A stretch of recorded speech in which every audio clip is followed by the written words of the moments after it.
Back to live show. Tamil రాజకీయాల్లో ఒక కీలక ఘట్టం ముగిసింది. శశికళ ప్రతిపాదించిన నాయకుడు పళనిస్వామి 122 మంది ఎమ్మెల్యేల బలంతో తన బల నిరూపణ చేసుకున్నారు ముఖ్యమంత్రిగా. 11 మంది సొంత పార్టీకి సంబంధించిన ఎమ్మెల్యేలే వ్యతిరేకంగా ఓటేశారు. మొత్తం మీద డిఎంకే ఇక్కడ ఒక పెద్ద హై సీన్ క్రియేట్ చేసింది. స్టాలిన్ ఆయన సభ నుంచి బయటికి పంపించిన తర్వాత ఆయన చిరిగిపోయిన చొక్కాతో మీడియా ముందు ఆయన ఒకసారి కనిపించడం, మళ్ళీ మెరీనా బీచ్ కి వెళ్లి ఆందోళన చేయడం, ఇదంతా ఒక సీన్. అయితే గవర్నర్ కూడా ఫిర్యాదు చేశారు స్టాలిన్, ఇదంతా స్పీకర్ ఏకపక్ష నిర్ణయం తీసుకున్నారు, మేము రహస్య ఓటింగ్ అడిగితే అవకాశం ఇవ్వలేదని. ఇటు పన్నీర్ సెల్వం కూడా రహస్య ఓటింగ్ అడిగారు, దానికి స్పీకర్ అనుమతించలేదు. మరి అంతా ప్రశాంతంగానే ఉంటుందా, లేకపోతే ఇక్కడి నుంచి ఏమన్నా మళ్ళీ కొత్త డ్రామా స్టార్ట్ అవుతుందా తమిళ రాజకీయాల్లో మాట్లాడుకునే అవసరం ఉంది. మరోవైపు అసెంబ్లీలు చట్టసభలు ఎందుకు యుద్ధ వేదికలుగా మారుతున్నాయి, లేకపోతే వీధి పోరాటాలకు వేదికలుగా మారిపోతున్న పరిస్థితి గత కొన్ని సందర్భాలు ప్రస్తావించుకుంటే అలాగే అనిపిస్తుంది. అంశం మాట్లాడుకుంటూ తెలుగు రాష్ట్రాల్లో కూడా అసెంబ్లీ జరుగుతున్న పరిస్థితి గురించి కూడా ఒకసారి మాట్లాడుకుందాం. మనతో పాటు వాళ్ళ విషయంలో జాయిన్ అవుతున్నారు ఎం రఘునందనరావు గారు, తెలంగాణ బీజేపీ అధికార ప్రతినిధి, ప్రముఖ న్యాయవాది. అంబటి రాంబాబు గారు, వైఎస్ఆర్సీపీ పొలిటికల్ స్ట్రాటజీ కమిటీ సభ్యులు, మాజీ ఎమ్మెల్యే. శ్రీనివాస్ గౌడ్ గారు, Mahabubnagar MLA, TRS senior నాయకులు. లైవ్ లో అందుబాటులోకి వస్తున్నారు doctor Babu Rajendra Prasad, Telugu Desam party senior నాయకులు, ఎమ్మెల్సీ. డాక్టర్ రఘునందన్ గారు, ఎటువంటి పరిణామాల మధ్య జరిగింది సంఖ్య ప్రకారం నెంబర్ సరిపోయింది కాబట్టి ఇక పళనిస్వామి ముఖ్యమంత్రిగా 4 ఏళ్లు కొనసాగుతారా, లేకపోతే గత అనుభవాల రీత్యా గవర్నర్లు ప్రభుత్వాన్ని రద్దు చేయడం ఇట్లాంటి సీన్లు ఏమన్నా మళ్ళీ వచ్చే అవకాశం ఉందా? అంటే డ్రామా పూర్తిగా ముగిసిపోయిందానికి వచ్చా ఇంకేమన్నా మిగిలి ఉందా? అంటే ముఖ్యమంత్రిగా ఎన్నికైనటువంటి వ్యక్తి శాసనసభలో విశ్వాస పరీక్షను ఎదుర్కోవడం అనేటువంటి ప్రక్రియ మాత్రమే ముగిసిపోయింది. కానీ మీరు అన్నట్లు 4 సంవత్సరాలు ఆయన ముఖ్యమంత్రిగా కొనసాగరా అనే దాంట్లో దర్ ఇస్ అన్ అంబిగ్విటీ ఉంది. అంబిగ్విటీ అనే పదం ఎందుకు వాడుతా ఉన్నానంటే, రేపు ఎక్కడైతే జయలలిత గారు చనిపోయినటువంటి స్థానం ఖాళీగా ఉందో ఆ స్థానంలో తాను ఎమ్మెల్యేగా గెలవాలని, ముఖ్యమంత్రి కావాలని కలలు కన్నటువంటి వారి నెచ్చలి ప్రస్తుతం జైల్లో ఊచలు లెక్క పెడతా ఉన్నారు. సో వారికి అవకాశం లేదు. ఎందుకంటే ఒకవేళ బెయిల్ మీద ఆమె బయటకు వచ్చినా కానీ ఆమె ఈ శిక్షాకాలం 4 సంవత్సరాలు ప్లస్ తర్వాత ఒక 6 సంవత్సరాలు, మొత్తం 10 సంవత్సరాలు పోటీ చేయడానికి అవకాశం లేదు. కాబట్టి శశికళ అక్కడ పోటీ చేయదు. సో పోతూ వారు జైలుకు పోతూ ఏం చేసినారు, ప్రధాన కార్యదర్శి పదవికి ఒక అడిషనల్ గా డిప్యూటీ జనరల్ సెక్రటరీ అని ఒక కొత్త పదం సృష్టించి చెప్పకనే చెప్పింది తన రాజకీయ వారసుడు దినకరన్ అని ఇంకొకతను తీసుకొచ్చి ఆ కుర్చీలో కూర్చోబెట్టి వెళ్ళింది.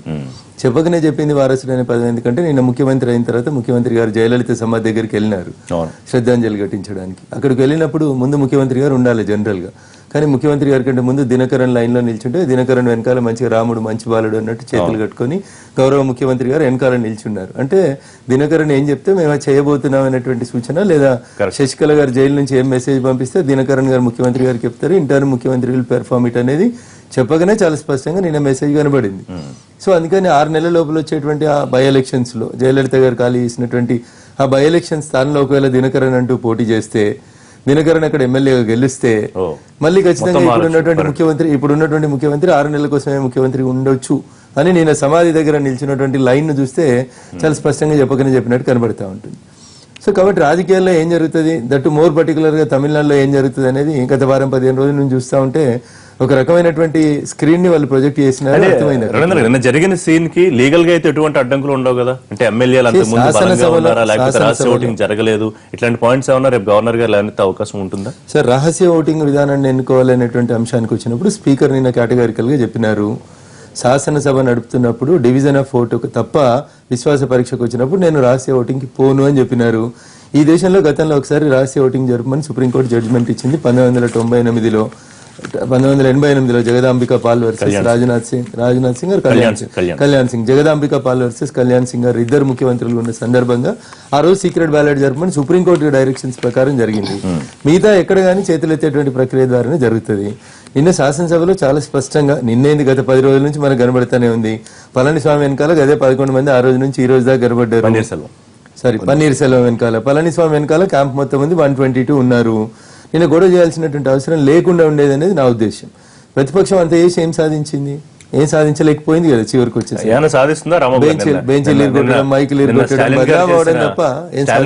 మొత్తం సీన్ ఆయన బయటకు వచ్చిన తర్వాత చొక్కా చింపేశారు మీడియాకి జనాలకి చెప్పి, అంటే గతంలో ఒకసారి జయలలిత గారి ఇష్యూ అప్పుడు కూడా ఇట్లా ఆవిడకి చీర లాగడం ఇట్లా ప్రయత్నాలు చేశారు.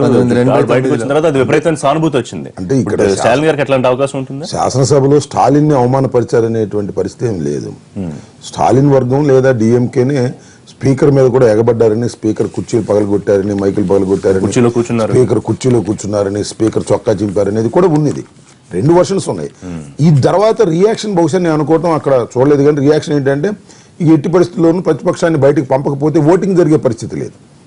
అక్కడ పళనిస్వామి గెలుస్తాడు అనే అంశం ముందుగానే వీరు ఊహించినట్టుగా ఉన్నారు, ఊహించి గొడవ పెట్టుకున్నట్టుగా ఉంది తప్ప అక్కడ సీక్రెట్ బ్యాలెట్ లేదా ఓపెన్ బ్యాలెట్ జరగాలనేటువంటి ఉద్దేశాలు వారికి ఏమీ లేవు.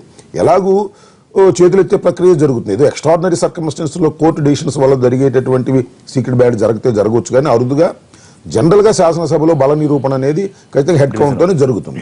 కానీ దానికి భిన్నంగా జరగాలనేది అంటే ఏంటంటే ఉద్దేశం సీక్రెట్ బ్యాలెట్ లో ఏదన్నా 1-2 వస్తాయేమోననే ఆశ తప్ప. మొదటి నుంచి పన్నీర్ సెల్వం చెబుతుంది అదే, మీరు సభ పెట్టండి, రాష్ట్ర ఓటింగ్ పెట్టండి, ఎమ్మెల్యేలు అంతా నా వెనకే ఉంటారు, రాసి బయటికి లేని వాళ్ళు ఎమ్మెల్యేలు ఎందుకుంటారు? ఇప్పుడు పన్నీర్ సెల్వం ముఖ్యమంత్రి అయ్యే అవకాశం లేదని స్పష్టంగా అర్థమవుతుంది, చూసే వాళ్ళందరికీ అర్థమవుతుంది. వాళ్ళంతా క్యాంపులో ఉన్నారు కదా, 122 మెంబర్స్ క్యాంపులోనే ఉన్నారు. క్యాంపులో ఉన్నవారు ఎక్కడ డీవియేషన్ కాలేదు. ఎవరో ఒకడు ఒక ఆయన గోడ దూకి వచ్చేసాను అట్టా ఏదైనా ఇష్టం లేని ఉంటే ఇప్పుడు వచ్చేసేవాళ్ళు. పైగా ఇంకొక అంశం ఏంటంటే కోర్టు ఆదేశం ప్రకారం అక్కడికి వెళ్ళినటువంటి అధికారులు లెక్కగట్టి నివేదిక సమర్పించారు. 119 మంది వాళ్ళు ఇష్టంగా ఉంటున్నారని చెప్పిన తర్వాత ఇక్కడ జనరల్ గా మనం జరుగుతుంది ఏంటంటే తమిళనాడు సహజంగానే కొద్దిగా ఓవర్ యాక్షన్ చేసేటటువంటి తత్వాలు ఉంటాయి. ఆ తత్వం ప్రకారం ఏది చేసినా ఎక్స్ట్రీమ్ గా వెళతారు. ఇవాళ కూడా మరోసారి ఎక్స్ట్రీమ్ గా వెళ్లి సభనంతా కూడా గందరగోళం చేశారు. సరే, ఈ ప్రభుత్వం స్థిరంగా ఉంటుందా ఉండదా అనేది మనం ఇవాళ చెప్పగలిగినటువంటి అంశం లేదు. ఖచ్చితంగా నేను అనుకోవడం స్థిరంగానే ఉంటుందని అనుకుంటున్నా. ఎందుకంటే స్థిరంగా లేకపోతే పన్నీర్ సెల్వం అండ్ స్టాలిన్ క్యాష్ చేసుకుంటారు కాబట్టి స్థిరంగా ఉండక తప్పదు వాళ్ళు. కాబట్టి ఎన్ని వాళ్ళలో మధ్యన ఉన్నా కూడా ఇవాళ పళనిస్వామికి పెద్ద గౌరవం లేకపోయినా ఇంకొక 1-10 రోజులు గౌరవం వచ్చేస్తుంది. ఎందుకంటే అతను నిన్నటిదాకా మన అమ్మట ఉన్నటువంటి వ్యక్తి అనేటువంటి భావంతో ఉన్నారు వాళ్ళు. రేపు నుంచి ఏంటంటే ముఖ్యమంత్రి పోస్ట్ వచ్చేసిన తర్వాత ఆటోమేటిక్ గా అతని గౌరవం పెరిగిద్ది, ఆ డిస్టెన్స్ పెరుగుతూ ఉంటుంది. కాబట్టి స్థిరమా అస్థిరం అనేది వీ కెనాట్ సే నౌ. అయితే ఒకటి గమనించాల్సింది ఏంటంటే అసలు పవర్ అంతా కూడా జైల్లో ఉన్నది. ఇప్పుడు అసలు పవర్ అంతా కూడా శశికళ. ఇప్పుడు మన మన్మోహన్ సింగ్ గారు ఏ విధంగా ప్రధానమంత్రిగా ఉన్నారో ఇవాళ పళనిస్వామి కూడా అదే విధంగా ఉన్నారు. కాంగ్రెస్ పార్టీ వెనక నుండి నడిపించింది సోనియా గాంధీ గారు, రాహుల్ గాంధీ గారు నడిపించినట్టుగానే ఇవాళ చెప్తున్నా. అంటే ఇక్కడ నేను కాంగ్రెస్ ని విమర్శించాలని కాదు, అసలు ఇక్కడ ఒక పపెట్ లాంటి వ్యక్తి మన్మోహన్ కూడా అంతే కదా. వాస్తవంగా పవర్ అంతా కూడా కాంగ్రెస్ పార్టీ వేరే చోట ఉండేది, టెంజన్పత్రి ఉండేది. ఇది అందరికీ తెలిసినటువంటి వాస్తవమే. నేనేమి సోనియా గాంధీ గారినో కాంగ్రెస్ పార్టీనో కించపరచాలనే ఉద్దేశం కాదు. కాకపోతే అంటే పవర్ అంతా అక్కడ ఉంది. ఇప్పుడు కూడా ఏంటంటే ఈ పళనిస్వామి అనేది ఒక కీలుబొమ్మగా వ్యవహరించేటువంటి వ్యక్తి. పవర్ అంతా కూడా శశికళ దగ్గర నుంచి వచ్చేటువంటి అవకాశం ఉంది. ఇది వాళ్ళ గత్యంతరం లేని పరిస్థితుల్లో సమిష్టిగా ఉండవలసింది. సమిష్టిగా ఉండకపోతే పళనిస్వామి స్టాలిన్ ఇద్దరు ఏదో సందర్భంలో గవర్నమెంట్ పడేస్తారు. కాబట్టి స్థిరత్వం అనేది అనివార్యం వాళ్ళకి. మీరు ఎట్లా చూసారంటే స్పీకర్ చొక్కా పట్టుకు లాగడాలు, ఆయన కుర్చీల్లో కూర్చోడాలు, మైకులు విరగొట్టాలు, ఇట్లాంటి చర్యలు గతంలో కూడా జరిగాయి. అంటే ఇప్పుడు ఏమన్నా వీటి మీద యాక్షన్స్ ఉంటాయా, లేకపోతే పార్ట్ అండ్ పార్సల్ గా వదిలేసే అవకాశం ఉంటుంది? ఇప్పుడు ఈ తమిళ రాజకీయాల్లో ఇది కొత్త ఏం కాదు. ఇది జయలలితని చీరలాగి గుంజినటువంటి చూసాం, అంతకుముందు ఇంకా చాలా చూసాం. కొట్టుకున్నాడు, గుద్దుకున్నాడు, బల్లలు ఇరగొట్టుకున్నాడు. ఇది వాళ్ళు కూడా ఆ ప్రజలు కానీ వాళ్ళు కూడా అంత పెద్ద సీరియస్గా అరే ఈ స్పీకర్ని కొట్టినరు, లేకపోతే స్పీకర్ కుర్చీలో కూర్చున్నారు, మైకులు ఇరగొట్టినరు అంటే దానికి ఒక పెద్దగా ఏదో జరగరాని జరిగింది అనేటువంటి భావన మాత్రం ఆ ప్రాంత ప్రజలకు కనపడదు. దేశంలో చూసినటువంటి వాళ్ళకు కూడా గతంలో ఒకసారి చూసుకుంటే దానికనేది మేలే, ఇంకా తక్కువనే చేసుకున్నారు అనేది అనిపిస్తుంది. పోతే ఈరోజు ఎమ్మెల్యేల సంగతి అంటే గత 10 రోజులుగా మనం గమనిస్తున్నాం. పళనిస్వామి రాజీనామా చేసిన తర్వాత మరి ఆ గవర్నర్, రాష్ట్ర గవర్నర్ కూడా వ్యవహరించిన తీరు, ఎంత చాకచక్యంగా వివరించినటువంటి తీరు, అవన్నీ కూడా ఈరోజు నిజంగానే ఆ ఎమ్మెల్యేలందరూ కూడా మనస్ఫూర్తిగా ఇష్టానుసారంగా అక్కడ ఉన్నారా అనేది ఒకసారి ఆలోచన చేయాలి. నిజంగా ఉన్నారనే నమ్మకం కూడా ఆ నాయకుడు కూడా కలిగిందా? నిజంగా కలిగితే వచ్చిన తర్వాత బాత్రూంలో పోకుండా కూర్చున్నారు, పోవద్దు ఎక్కడ అనేటువంటి పరిస్థితి కల్పించారంటే, సీక్రెట్ ఓటింగ్ వద్దు అని చెప్పి మాట్లాడిందంటే ఆ ఎమ్మెల్యేలు కూడా మనోఘాతంలో అసలు ఇష్టం లేదు, పోతారని ఆ నమ్మకం, అపనమ్మకం. మళ్ళీ ఉన్నదాన్ని కూడా కొంతమంది అటు పోవడం అపనమ్మకం అనేది ఉంది. కనుకనే వాళ్ళందరూ కూడా అంత వ్యవహరించడం జరిగింది. స్పీకర్ అనే వ్యక్తి కూడా ఎట్లా ఇది గవర్నమెంట్ ఫామ్ అయ్యేటట్లుంది, ఇక్కడే ఉండాలి. ఇక్కడ ఉంటే మళ్ళీ మనం నెక్స్ట్ ఫర్దర్ ఫ్యూచర్ రాజకీయ భవిష్యత్తు ఉంటున్నటువంటి ఆలోచనతోనే ఏదో ఒక రాజకీయ పార్టీ సంబంధించిన వ్యక్తే కనుక, ఆ పార్టీకి సంబంధించిన వ్యక్తే కనుక ఆయన కూడా వ్యవహరించిన తీరు మాత్రం అది అందరు కూడా అనుమానం కలుగుతుంది. ఇది ఎన్ని రోజులు ఉంటుంది అనేది ఎప్పుడన్నా కూలిపోవచ్చు, పెద్ద బలపడడానికి అవకాశం మాత్రం ఉండదు. ఎందుకంటే జయలలితకు శశికళకు చాలా భేదం ఉంది. జయలలిత అంటే ఒక ఆమె వచ్చినటువంటి రాజకీయ నేపథ్యం, ఆ రకంగా అంతకుముందు ఉన్నటువంటి నాయకులతో సంబంధాలు, తర్వాత ఆమె వ్యవహరించిన తీరు, ఈరోజు ఈ దేశం మొత్తంలో కూడా ఏ ముఖ్యమంత్రి దగ్గర ఆ మంత్రులు కానీ ఆ ఎమ్మెల్యేలు కానీ వివరించినట్టు తీరు, ఆమె దగ్గర వివరించినట్టు తీరు, కనీసం ఆమె మొక్కుతుంటే కూడా ఇట్లా తల ఊపిందంటే అరే అమ్మ ఊపింది తల అని చెప్పి ఉన్నటువంటి పరిస్థితి అన్నమాట.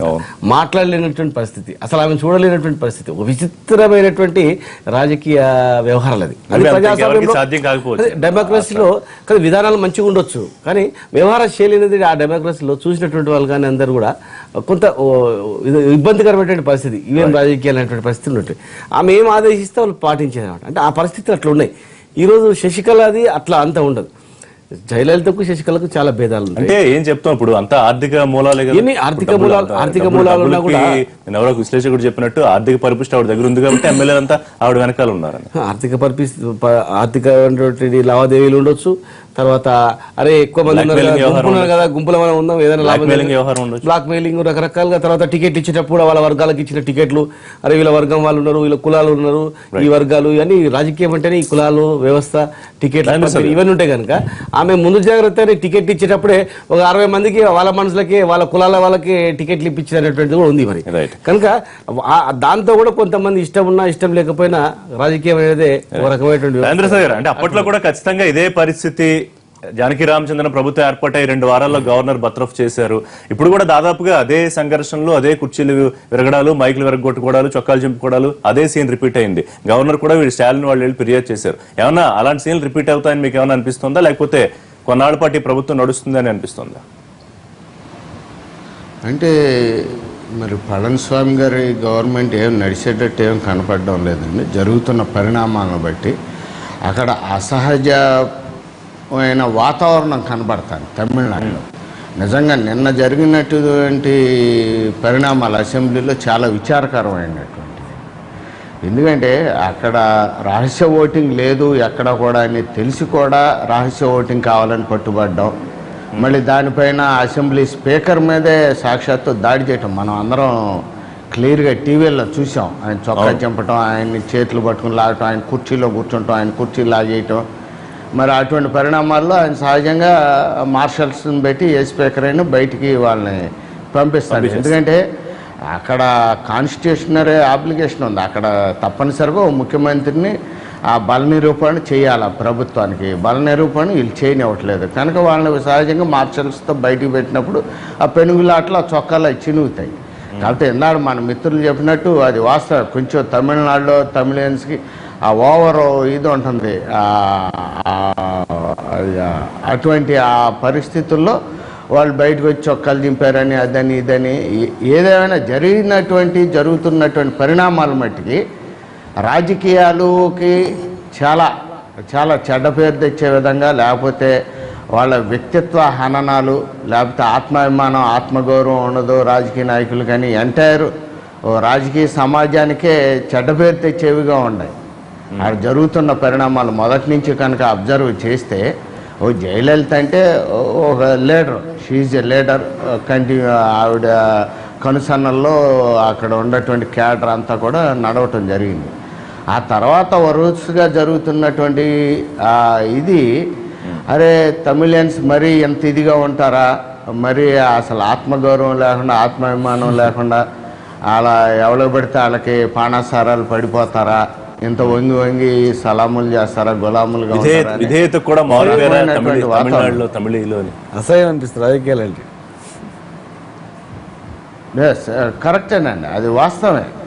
అవి మరి అలా తోటి రాజకీయ నాయకులు చూసేవాళ్ళకి కూడా అవి చాలా హాస్యాస్పదంగా చాలా ఇదిగా ఉంది. అది వర్ణించడానికి కూడా ఇదిగా ఉంటుంది అన్నమాట. సో ఇది కంటిన్యూ అవుద్ది అనుకుంటున్నాను నేను. మామూలుగా స్థిరత్వం వస్తుంది పళనిస్వామి గారికి అని అట్లా. ఇందాడు మన రఘు గారు చెప్పినట్టు ఆయన దినకరన్ రేపు ఎమ్మెల్యేగా వచ్చాడు అనుకోండి, వచ్చిన కాడి నుంచి అతను ప్రత్యక్షంగా నేను పళనిస్వామిని పెట్టి ఎందుకు నడపాలి, నేనే డైరెక్ట్ సీఎం అవుతానని ఆయన మొదలు పెడతాడు. అక్కడి నుంచి అసలు గేమ్ స్టార్ట్ అవుద్దని మేము అనుకుంటాం. సరే డిఎంకే ఆపరేషన్ ఎట్లా కొనసాగాలని ఆదేశిస్తే అట్లా జరిగే అవకాశం ఉండొచ్చు. రైట్ రాజేంద్ర సార్, కంటిన్యూ చేద్దాం. చిన్న బ్రేక్ తీసుకుందాం. బ్రేక్ తర్వాత అసెంబ్లీలు పోరాటాలకు వేదికలుగా మారుతున్నాయా, 2 తెలుగు రాష్ట్రాల అసెంబ్లీల పరిస్థితి ఏంటనేది డిస్కస్ చేద్దాం.